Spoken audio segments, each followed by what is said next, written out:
October 2002. Hundreds of young tourists enjoy a tropical island resort. Then, massive explosions rip through the packed nightclub. The bombings claim 202 lives. It's the worst act of terror since 9/11. Now, using advanced computer simulation, we reveal exactly what happened in the Bali bombings. Behind every disaster lies a chain of critical events that decides who lives and who dies. Unravel the fateful moments in those final seconds from disaster.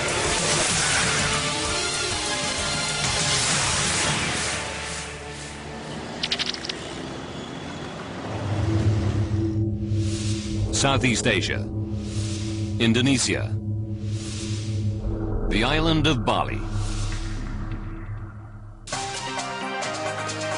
Bali's tropical breezes blow in vacationers from all over the world. The warm Balinese welcome is legendary.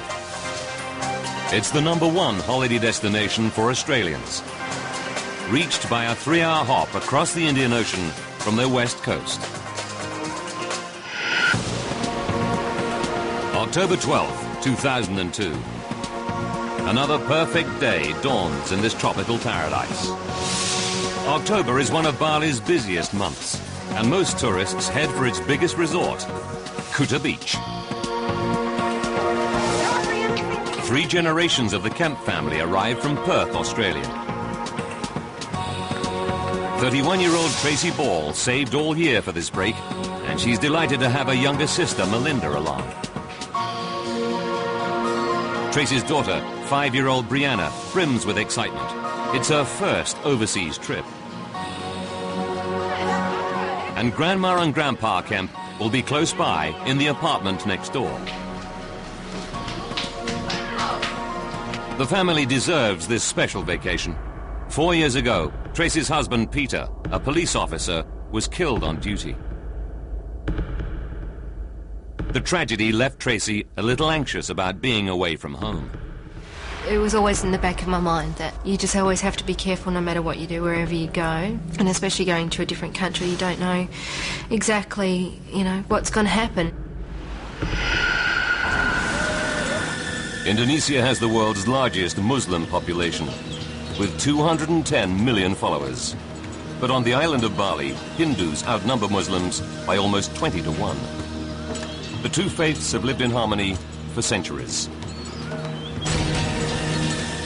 Abdulaziz, alias Samudra, performs his ritual cleansing for the first call to prayer.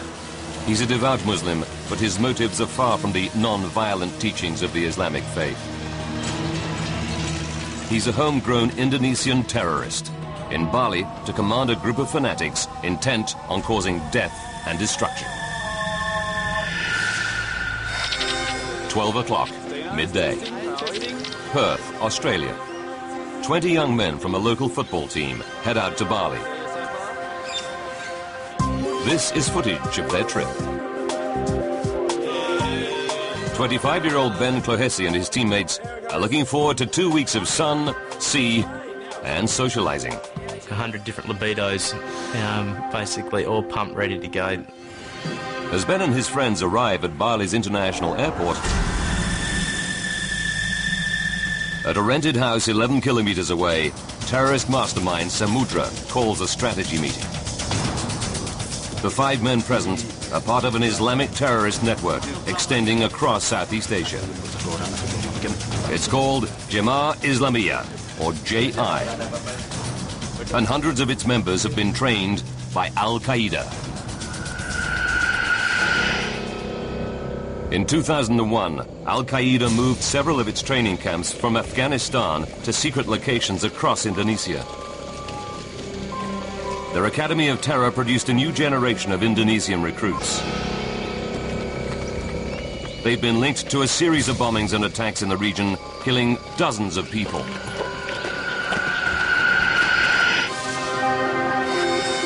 "7:30 p.m. Saturday night. And sisters Tracy and Melinda are looking forward to an evening of fun. Their parents volunteer to look after Brianna. When Tracy's husband died, Melinda immediately moved in with her to help raise the little girl. The sisters are inseparable. We did become best friends, which was awesome. She became very much someone that I depended on nearly every day. As little Brianna sleeps, Samudra's terrorists prepare their deadly weapons. Tonight, they'll bring Al-Qaeda's global jihad to Western tourists in Bali. They plan a symbolic explosion outside the US consulate, northeast of Kuta Beach. But their main bombing targets are two popular night spots, Paddy's Bar and the Sari Club on Legian Street. They load a white Mitsubishi van with 1 ton of explosives. 9:30 p.m. As the sun goes down, Kuta Beach lights up with neon as the club scene comes to life. At the heart of the action is the resort's buzzing central strip, Legian Street. It's where sisters Melinda and Tracy are heading for their girls' night out. But it's the terrorists' destination too. 3 of them drive the explosive-packed van south towards Kuta Beach. Melinda and Tracy arrive at one of Legian Street's most popular hotspots, the Sari Club. It's already hopping. Nearly 350 young men and women, mostly Australians, cram inside. 10:52 p.m. The terrorists leave the northern suburbs and enter Kuta Beach Resort. They have to drive slowly. The van is weighed down with its deadly cargo. The Australian footballers roll up at the Sari Club. 25-year-old Ben Clohesi is ready for his first taste of Bali's nightlife. They park themselves at the bar and start drinking. 11:01 p.m. The terrorists' white van reaches Legian Street. The 3 men each have an assigned task. One of the men jumps on the back of a motorbike. His mission, to detonate the bomb outside the US consulate. Inside the Sari Club, Tracy and Melinda have had a great night, but Tracy is anxious to get back to daughter Brianna.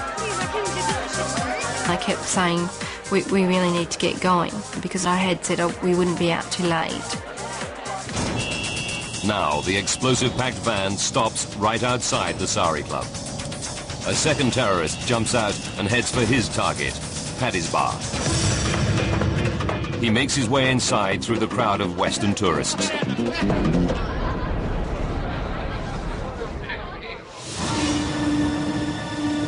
Across the road in the Sari Club, Melinda persuades Tracy to stay for one more song. Outside, the van is creating a traffic jam along the one-way street, but the driver isn't going anywhere. Then, suddenly, a terrifying explosion rips through Legian Street. Inside the Sari Club, nobody is hurt. Some people even think the noise is some sort of celebration. I just thought it was a bit of fireworks. How happy we all were and excited that we were. You know, you never thought anything bad could happen. But sisters Tracy and Melinda are in an open-air part of the club. They can see a column of smoke rising from Paddy's Bar across the street. Dozens of people spill out of the club onto Legian Street to see what's going on. It brings them even closer to the explosive-filled van still parked in the street outside.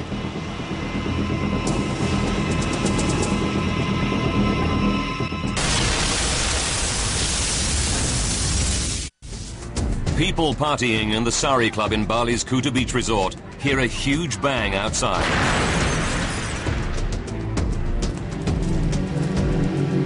Many of them flock onto Legian Street to see what's happened.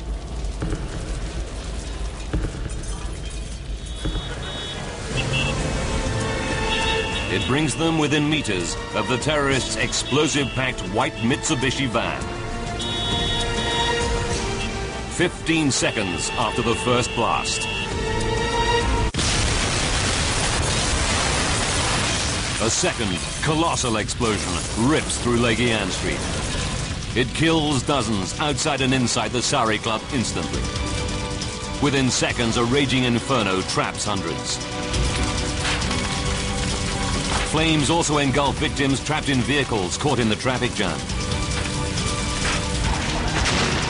Home video footage captures the chaos as frantic bystanders run to escape. Exploding fuel tanks add to the panic.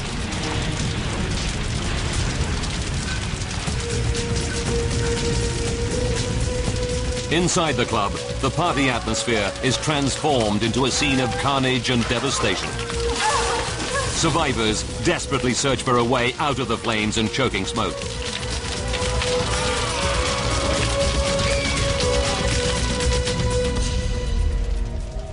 A 31-year-old widowed mother, Tracy Ball, is buried under a stack of rubble. She feels people walking over her as they rush to escape the inferno. Desperately, Tracy digs herself out of the debris. But there's no sign of her younger sister, Melinda. She was nowhere to be seen, and there was just fire and screaming from all directions. So at the same time I'm screaming, I have to find you, I can't find you.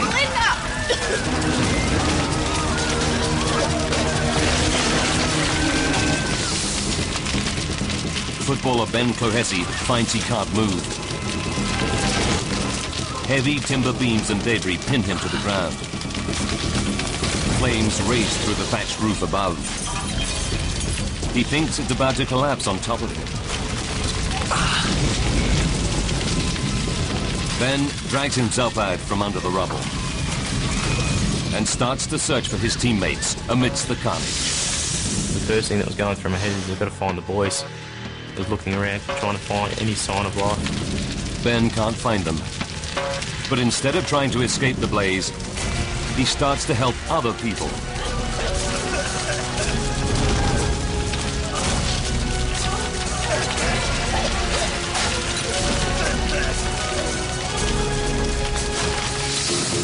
Outside, it looks like a war zone. Fierce fires spread through Legian Street. Buildings are ablaze over an area 120 meters wide.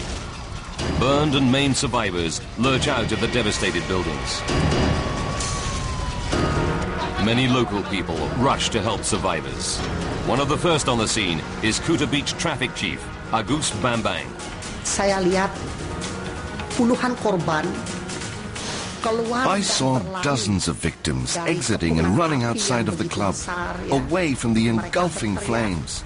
Some were shouting, saying, "It's so hot, it's so hot. Please, help us get to a hospital quickly."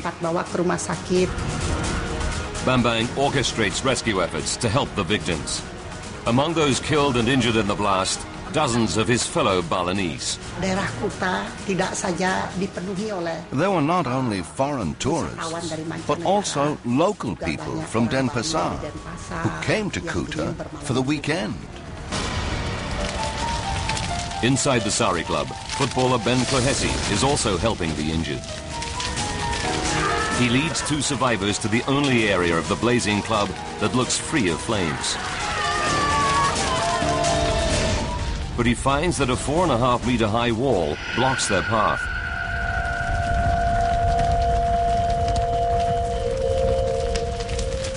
He summons all his strength and starts to heave people to safety. It's amazing what a human body can do in time of need.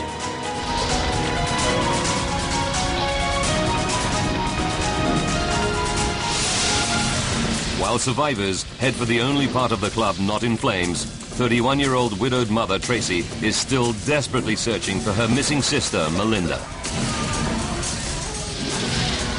As flames rain down from the burning roof, Tracy thinks of her 5-year-old daughter Brianna and realizes she must make a terrible choice. Does she continue to search for her sister and best friend Melinda, or escape while she still can. What if I get out and she's here waiting for me to find her and she burns to death? How do I tell Mum and Dad that I left her behind? But then I thought, what will Mum and Dad tell Brianna when I don't come back?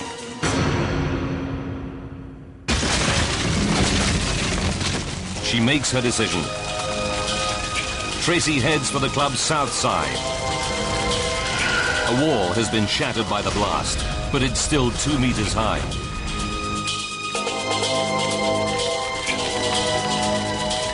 Thinking fast, she finds a beam to use as a makeshift ladder and clambers to the top of the 2-meter-high wall. She escapes the blaze just as it engulfs the area behind her.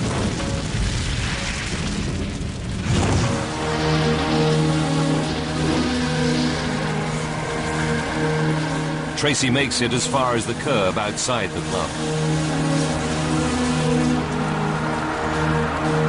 All around her, rescuers struggle to help people amid the chaos. Then, emerging out of the mayhem of Leguian Street, Tracy's father appears. He heard the blast from the apartment and raced to the club to look for his daughters. My dad came in that instant and found me and said, Tracy, oh my God, where's Melinda? Her father's unexpected appearance gives Tracy new hope. Perhaps he can find Melinda.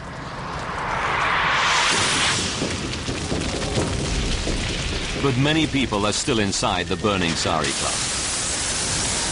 One of them is footballer Ben Clohessy. He's heaved countless people up the north wall to waiting hands and safety. Ben doesn't know whether all his teammates made it out. But the heat is now unbearable. He has to go.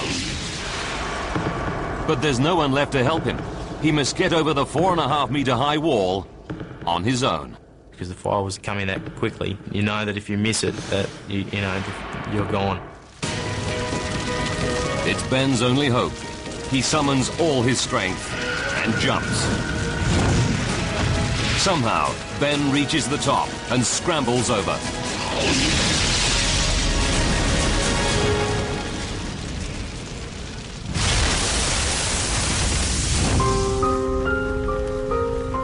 The 31-year-old widowed mother, Tracy, waits for her father to return with word of Sister Melinda. After 5 minutes, her dad comes back. But it's bad news. I wasn't prepared for him to not come back with her. I was expecting him to come back, have, her hand in his hand and saying, here's Tracy, see, everything's okay. 1 a.m., nearly 2 hours since the blast. The disaster overwhelms the emergency services. Over 300 injured survivors must make their way to local hospitals and clinics any way they can. In cars, vans, even on the back of motorcycles. Tracy ends up in a tiny local hospital. She suffered third-degree burns, mostly to her back. She's alive, but needs urgent surgery. Despite staying in the blazing club to help people, Ben Clohessy escapes with only minor burns. Hundreds of people are missing. Among them, Tracy's 25-year-old sister, Melinda.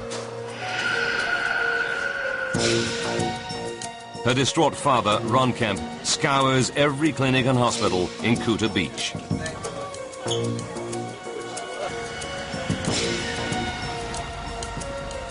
But he's losing hope.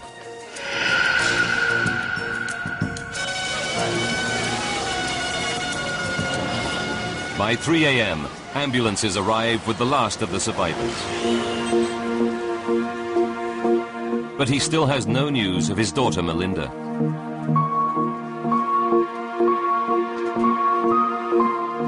Many of those listed as missing are now confirmed dead.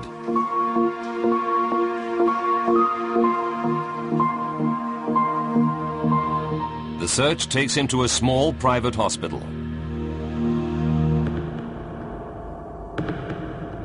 There, he finds Melinda. She's alive. The blast knocked her out, and she has no idea how she escaped the club. Miraculously, she only has minor injuries. 5 a.m. as Tracy is wheeled out of surgery. The sisters are finally reunited. They looked over to me and she was just in tears. She's like, "Oh my God, you're okay," kind of thing, you know. It's not really words said, just looks.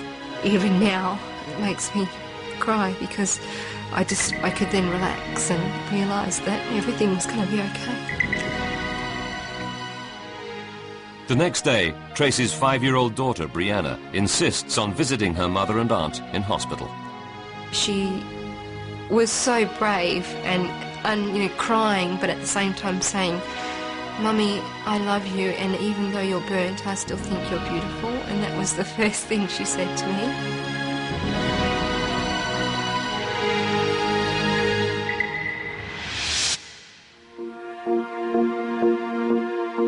Over the next 3 days, Indonesian rescuers continue to pull bodies from the rubble. The death count eventually reaches 202. Victims come from 22 different countries, but Australia is hit hardest of all, with 88 dead.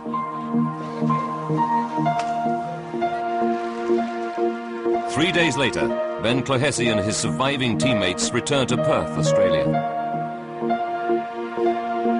Of the 20 young men who flew out, only 13 are going home alive. The remains of the other 7 will be returned to their families.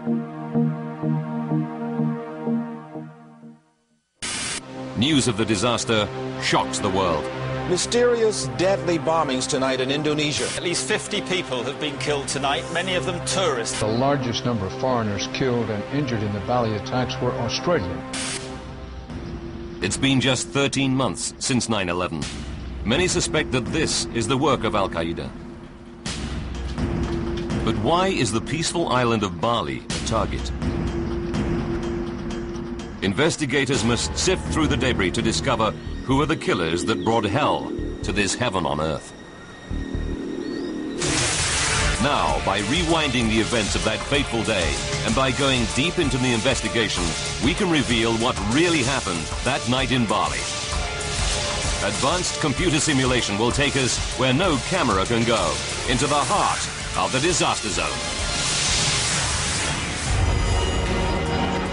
A new day reveals the extent of the devastation. The damage zone stretches across 28 hectares.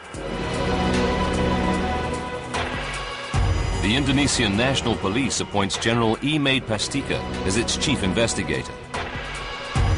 But Pastika knows that he has neither the manpower nor the forensic experience to investigate a disaster on this scale. We understand and realize now that our technology is very far left behind.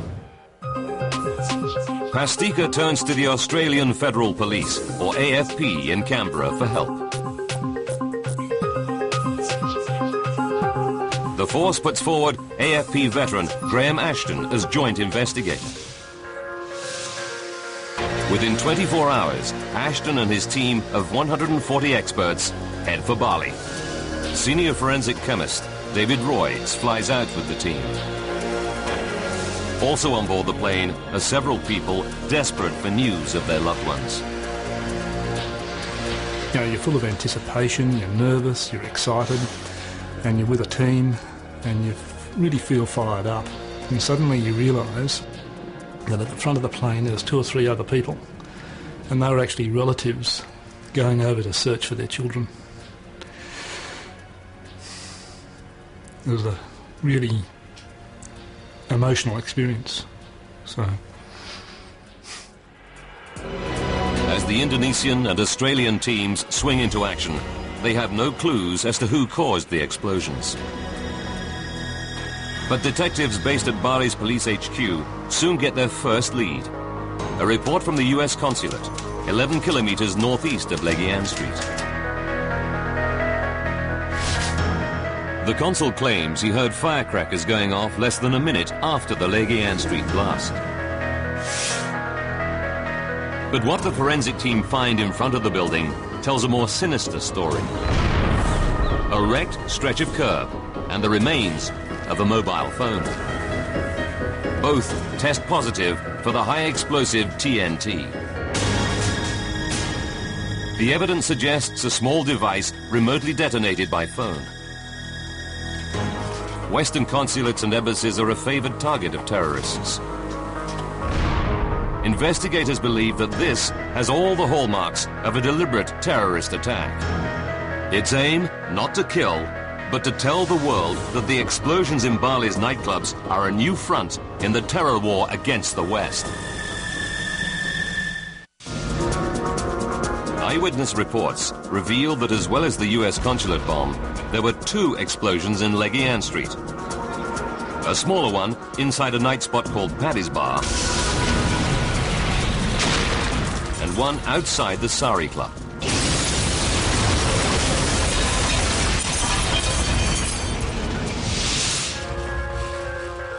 The investigation team start to comb the 28-hectare blast zone for evidence that might lead to the killers. It's a monumental task. Even the tiniest piece of debris might provide the crucial lead. It could take months. And after just 2 weeks, there's a major setback. Local officials are in a tough spot. They're under pressure from Kuta Beach's predominantly Hindu residents to clear the blast site. These local Hindus believe that the ghosts of blast victims haunt the area. They want to hold a ceremony to purify the site and release the troubled spirits of the dead. But it means scooping up all the rubble and casting it into the sea. The officials tell the Australian and Indonesian investigators their time is up. Bulldozers are wanting to clean the street up, and so if you want to get any more samples, you've got 2 hours. Clearing the blast zone will destroy crucial evidence. If the investigators can't stop the bulldozers, the murderers of 202 innocent holidaymakers and Balinese might never be caught. Behind the scenes, Indonesian and Australian investigators alike negotiate for more time. They argue that Bali's biggest industry, tourism, is at stake. Catching the people is as important as clearing this crime scene, because if we don't catch them, tourists won't come back. After a day of argument, they finally strike a deal. The investigators get just 2 more weeks to scour the site for clues. After that, the bulldozers will be back. It's an enormous task. The 28-hectare blast zone is strewn with tons of debris. Now the team have just 14 days to complete a task that would normally take months. Meanwhile, detectives interview hundreds of eyewitnesses. Many claim they saw a white Mitsubishi van parked outside the Sari Club just before the explosion. It drew attention because it caused a huge traffic jam along the one-way Legian Street. There's now a 60-centimetre deep crater where the van once stood. And it's at the epicenter of the blast zone. It's clear to investigators that a bomb inside the van destroyed the Sari Club.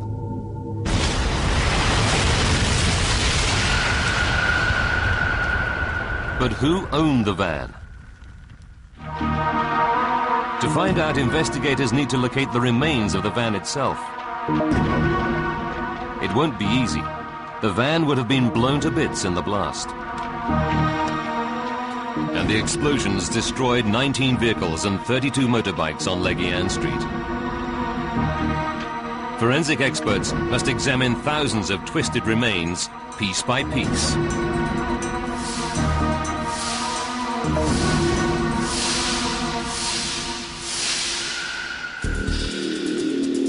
Then, after 4 days of searching, a team member makes a remarkable discovery. Across the street from the Sari Club is a 2-story bank. On its roof, he finds a piece of chassis 1.5 meters long. By analyzing the impact damage, the experts can work out how far it was from the explosion. The tests prove the piece of chassis is from the white van. The scientists scour every centimeter of it and find something stamped into the metal. It could be the van's registration number, a crucial lead to its owner. But it's completely illegible. The terrorists filed down the number so that it couldn't be traced. The team's first big find ends in disappointment. We were thinking what would have been a great head start if they'd been stupid enough to leave the engine numbers on the chassis block. So we thought, oh well, they're not that stupid then. Oh well, back to the hard slog again. But the joint Indonesian and Australian team refuse to give up. They try a different tack. If they can discover what the bomb was made of, they may be able to trace people who bought large quantities of the relevant chemicals. They focus on the chemical fingerprints at the crime scene. But there's a problem. The explosions severed water mains, so that any chemical residue was washed away down gutters and drains. Then firemen doused the area with high-pressure hoses. Investigators can't find any trace of suspicious chemicals. Then, one of the team has a bright idea. Where else can we look creatively to try and find these samples? So one of the guys really cleverly just looked up. The blast could have blown chemicals hundreds of meters from the scene, leaving traces way above ground level. It may be their only hope of a lead on the bomb's makeup. The team races to swab the leaves of trees, signposts, even telephone lines within 60 meters of the explosion. The forensic team painstakingly tests hundreds of samples. We were analysing as much as we could, as fast as we could, and we were getting negative results, negative results, negative results. The heat is on. In just 14 days, the bulldozers will clear the site into the ocean. The team tests over 2,000 samples. Then, finally, their persistence pays off. A leaf from a tree inside the zone supplies a crucial clue. It tests positive for potassium chlorate. It's a commercially available chemical found in industrial cleaning material. And it's a classic ingredient of a typical homemade terrorist bomb. The team now knows what caused the blast that demolished the Sari Club. The terrorists detonated a bomb made of homemade explosive, packed into the rear of a Mitsubishi L300 van.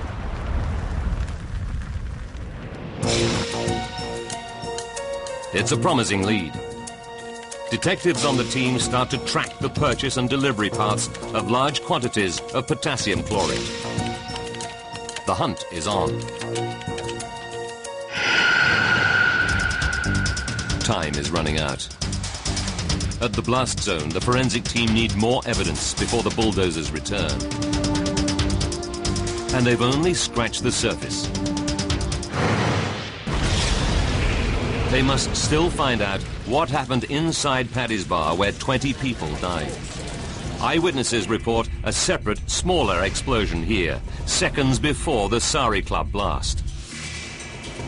The forensic team works day and night to search through the mountain of debris in the ruined club. Then Chief Forensic Scientist David Royds spots something. My eyes fell upon this little bit of copper wire that was no more than 5 centimetres long. Just jumped out at me like that was like pure gold.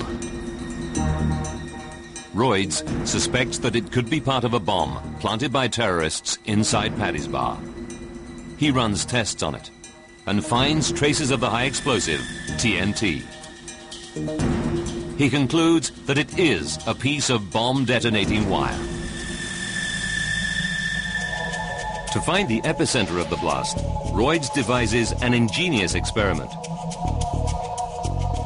tracing back from the explosion's impact points, he creates a spiderweb of string. Where the strings intersect reveals the exact place where the bomb went off. It's 1 meter off the ground. It raises a disturbing possibility. So at this stage, we started to think that this could well be a suicide bomber. On the ceiling, directly above the blast epicenter, Royds finds a cluster of human tissue. He takes a batch of samples and conducts DNA tests. The DNA all belongs to one person. The team also finds fragments of fabric radiating out around the epicenter. They're an exact match for fibers found on the detonating wire. It's a huge breakthrough for the forensic team. They now know exactly what killed 20 innocent people inside Paddy's Bar. 11:07 p.m. A suicide bomber walks into Paddy's Bar wearing a vest lined with TNT. When he reaches the packed dance floor, he hits the detonator.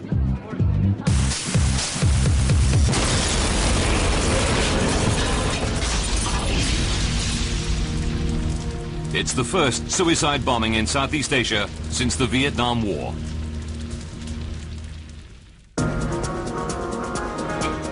Investigators now know exactly what caused the 3 explosions on the night of October the 12th. But they're no closer to catching the bombers. Detectives have been unable to trace any bulk purchases of potassium chlorate. And there are no further leads on who owned the bomb van. The hunt for the bombers stalls. With the terrorists still at large, people across Southeast Asia must face the prospect of further attacks.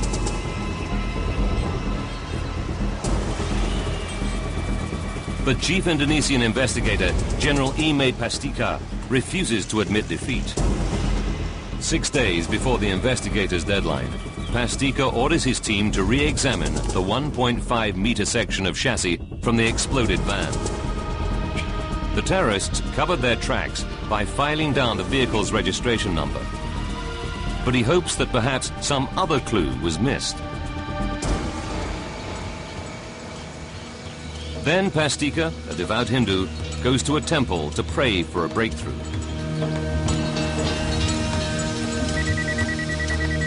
During his devotions, he gets a call. Yeah? It's one of his deputies. You imagine him sitting there praying and his cell phone goes off. General, where are you? Are you not in the office? And he said, no, I'm praying for the success of the investigation. And he said, oh, you must be hitting the right note then, General, because I've just found a number on the chassis rails. When the team re-examined the piece of chassis recovered from the bomb van, they found a piece of metal 4 centimeters long welded onto it. When they remove it, they discover the vehicle identification number.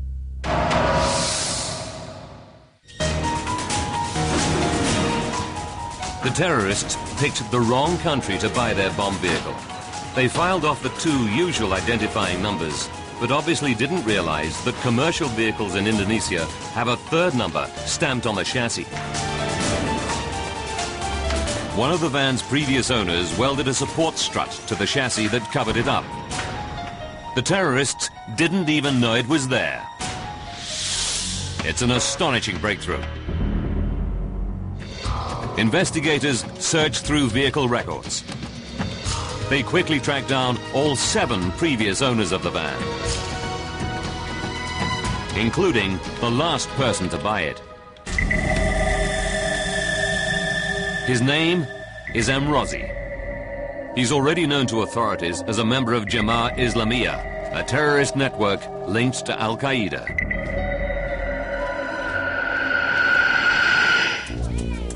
Amrozi is still at the address on the island of Java where the van is registered. On November 5th, 2002, Indonesian police arrest him. Amrozi confesses and reveals what he felt when he first learnt of the deaths and devastation the bombs inflicted. I was very happy. How can I describe it? It was like when I was still a bachelor trying for a girl and you finally get to meet her. It was that sort of excitement. But this was even better. Within weeks, police arrest several of Amrozi's accomplices. Among them, Samudra, the mastermind behind the plot. The men confess to the cold-blooded murder of 202 innocent people. The arrests are a triumph for the joint investigation. But disturbing questions need to be answered. Did Western intelligence agencies know that a major attack by Amrozi's group was imminent? And did governments warn tourists in Bali that they were a target for terrorist attack?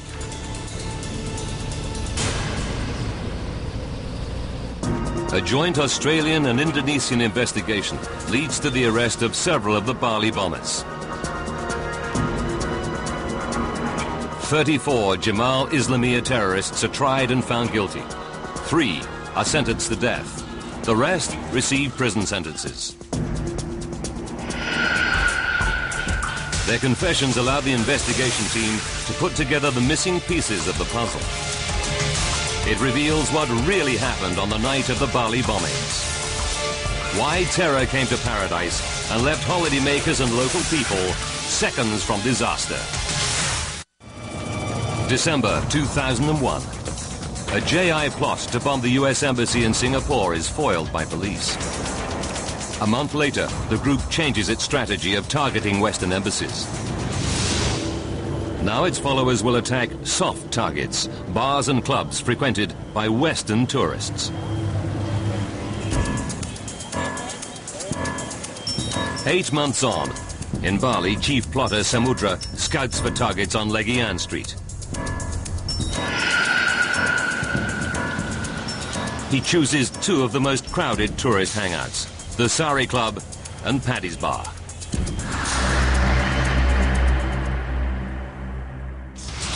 October 6th, 6 days to disaster. In the rented house in Denpasar, the JI terrorists start making the Sari Club bomb.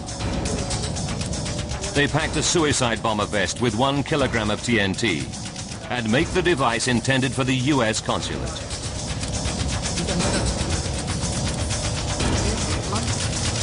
2 hours to disaster.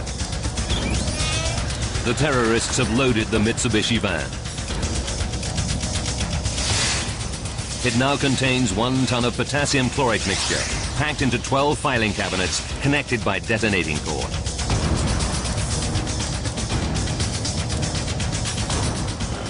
Three minutes to disaster. 30 meters from the Sari Club, Ali Imran gets out of the van. 1 minute to disaster. The first suicide bomber, a young Indonesian known as Ferry, walks into Paddy's Bar. When he reaches the packed dance floor, he hits the detonator.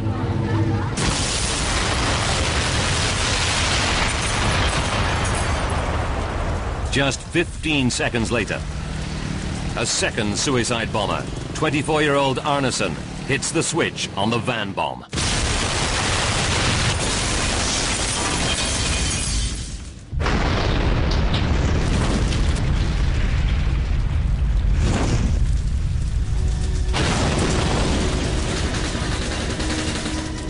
"40 seconds later, the terrorists use a phone to detonate the device planted some 3 hours earlier outside the US consulate. It announces to the world that the Bali bombings are an attack on America and its allies. Australian tourists, Melinda and Tracy, were lucky to survive. But back home in Perth, they wonder how the unconscious Melinda escaped the blazing Sari Club. I thought, well, my fingernails are in perfect condition. I don't have any burns or lacerations or anything to my feet. I wondered, how did I get out? The question spreads through Perth, Australia. who saved the girl in the pink dress? Word reaches 25-year-old footballer Ben Clohessy. He recalls helping an unconscious blonde girl over the wall and realizes it was Melinda. He visits Melinda to tell her the story. Meeting Ben was just like meeting, you know, a saint. He had saved my life, you know, and it's so hard to describe, you know. How do you feel when you meet someone that saved your life? Many others owe their lives to the brave actions of Traffic Chief Agus Bambang. As a Muslim, he cannot understand how the terrorists could claim to act in the name of Islam. Several Western governments, including Australia, admit to receiving intelligence before the bombings that JI was planning to attack Westerners in Southeast Asia. The US and Australia issued warnings to its tourists to be cautious when traveling around the world. But Australians who lost loved ones want to know why they weren't warned of the specific danger of travel to Indonesia. An Australian Senate inquiry finds that the government should have warned its travellers that they might now be actively targeted.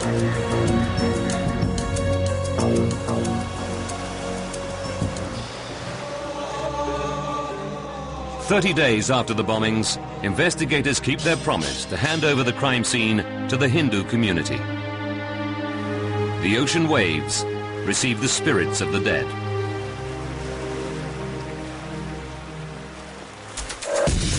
The investigation of the Bali bombings accelerated intelligence gathering on Jemaah Islamiyah by an estimated 3 years. The US, Japan and Australia now work together to help Southeast Asian countries monitor and combat the continuing threat of terror in the region.